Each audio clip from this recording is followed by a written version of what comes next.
Canada has taken the unprecedented step of blocking imports from the United States' largest pork processing facility, the sprawling Smithfield Foods plant located in Tar Heel, North Carolina. Welcome viewers to my channel. Please subscribe, like my video and turn on notifications so you don't miss our next update. The action, which came into effect on Thursday, was officially confirmed by Smithfield on Friday, triggering immediate concern among U.S. farmers, industry analysts, and trade officials alike. While the exact reasons for Canada's decision remain unclear, the suspension is the latest development in a growing trade dispute between Washington and Ottawa that has increasingly drawn attention to the vulnerability of key U.S. agricultural exports. The move comes against a backdrop of already tense trade relations. For months, the two North American neighbors have been engaged in a series of back-and-forth disputes over tariffs, trade rules, and cross-border policies, with each side accusing the other of unfair practices. In this environment, even minor regulatory actions, such as a temporary ban on a specific category of meat, can take on outsized significance.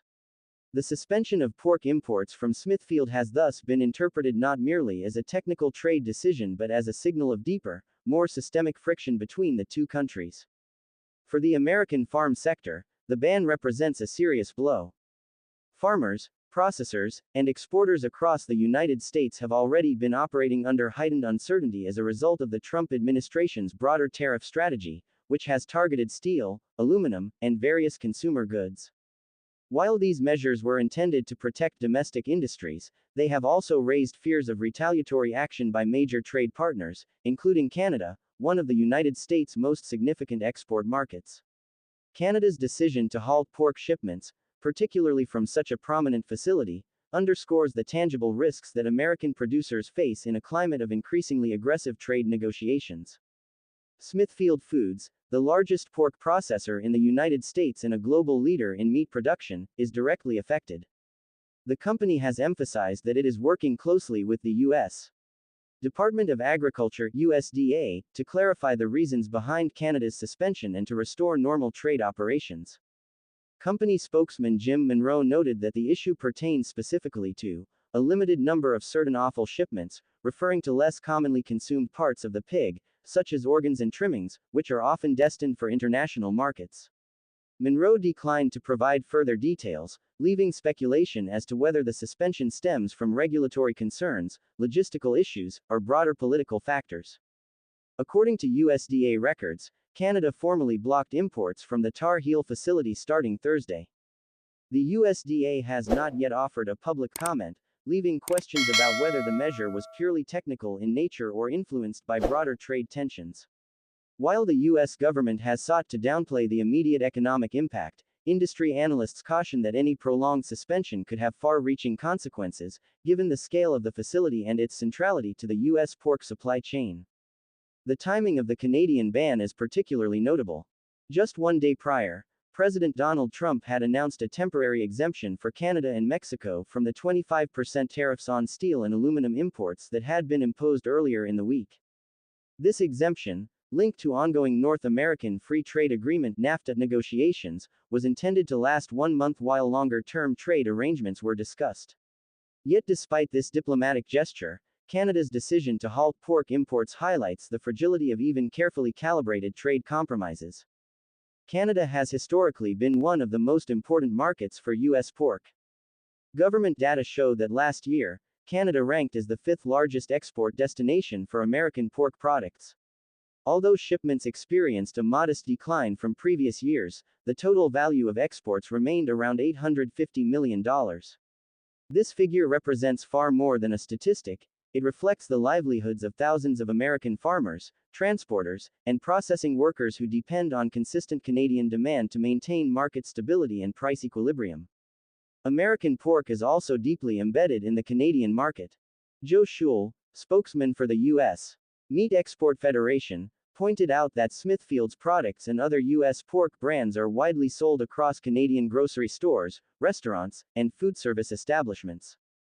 From supermarket shelves to school cafeterias, American pork plays an integral role in Canadian food consumption patterns.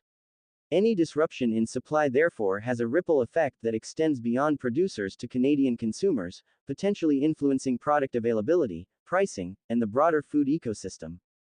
For Smithfield, the timing of the suspension is particularly challenging. The company recently returned to U.S. public markets after more than a decade, following a corporate restructuring orchestrated by its parent company, WH Group, the Hong Kong-based conglomerate and the world's largest pork producer. Investors had been closely monitoring Smithfield's return, hopeful that the company's established brand recognition, global reach, and production scale would yield strong growth. The sudden disruption of exports to Canada casts uncertainty on these expectations, as it underscores how international politics and regulatory actions can directly affect even the largest, most stable operations. The Tar Heel plant itself is a central pillar of Smithfield's operations. Located in rural North Carolina, it is one of the largest meat processing facilities globally, capable of slaughtering and processing tens of thousands of hogs per day. Its output feeds not only the domestic U.S. market but also numerous international buyers. Any restriction on its exports, even a targeted suspension affecting only a subset of shipments, inevitably produces cascading effects. Farmers supplying hogs to the plant may face reduced demand, trucking and logistics companies could experience sudden operational challenges, and retail and food service operators in Canada may need to source alternative suppliers, often at higher cost. The broader implications extend beyond a single plant or market. Analysts warn that such disruptions serve as a stark reminder of the vulnerabilities inherent in globalized supply chains. In a climate where trade disputes are becoming increasingly frequent and unpredictable, even the largest players can be affected by sudden policy shifts. Furthermore, the lack of transparency regarding the suspension's rationale, whether related to regulatory compliance or political retaliation, adds to the uncertainty. If politically motivated, it signals that food exports, which were historically insulated from many trade disputes, are now being drawn into the geopolitical arena. The issue also highlights the precarious position of American farmers within global trade conflicts. The United States is simultaneously engaged in trade tensions with China, the European Union, and other key partners. Tariffs on steel, aluminum, and a wide range of consumer goods have prompted warnings that American agricultural exports, pork, soybeans, corn, and other staples, could become collateral damage in disputes over industrial products. Canada's suspension represents one of the first concrete examples of these fears coming to fruition, demonstrating that even nations with long-standing trade relationships are not immune to sudden retaliatory measures. Canada, for its part, may be navigating a delicate balancing act. Ottawa must ensure that it protects domestic consumer interests and upholds food safety standards while signaling that it will not simply acquiesce to U.S. policy decisions. By targeting only certain offal shipments from a single facility, rather than implementing a comprehensive ban on all American pork, Canada may be attempting to exert pressure without escalating tensions to a full-blown trade conflict. The measured nature of the ban suggests a strategic approach aimed at safeguarding national interests while maintaining room for negotiation. What remains uncertain is the duration of the suspension and whether it might expand to include other Smithfield facilities or additional U.S. pork producers. If the matter is resolved quickly through documentation clarification or regulatory compliance, the disruption may be short-lived. However, if the ban becomes entangled in broader political or trade negotiations, the economic fallout could extend well beyond a single company, affecting American farmers, Canadian distributors, and consumers on both sides of the border. At its core, this incident highlights the fragility of international trade systems in an era of geopolitical volatility. Supply chains that span continents and involve multiple layers of production and distribution are increasingly susceptible to political and regulatory shocks. For Smithfield and other large agricultural exporters, the suspension is a clear reminder that operational success depends not only on production efficiency but also on the stability of global trade relationships. For American farmers, it underscores their vulnerability to shifts in policy far beyond their local fields. And for Canadian consumers, it raises broader questions about how political disputes between governments can influence the availability and pricing of everyday food products.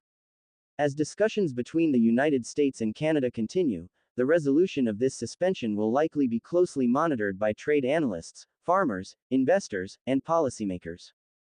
While it may ultimately be a localized, short-term measure, it has already served as a vivid example of the interconnectedness and fragility of North American trade. The incident may also set a precedent for how future disputes are handled, demonstrating that even essential agricultural products are not immune.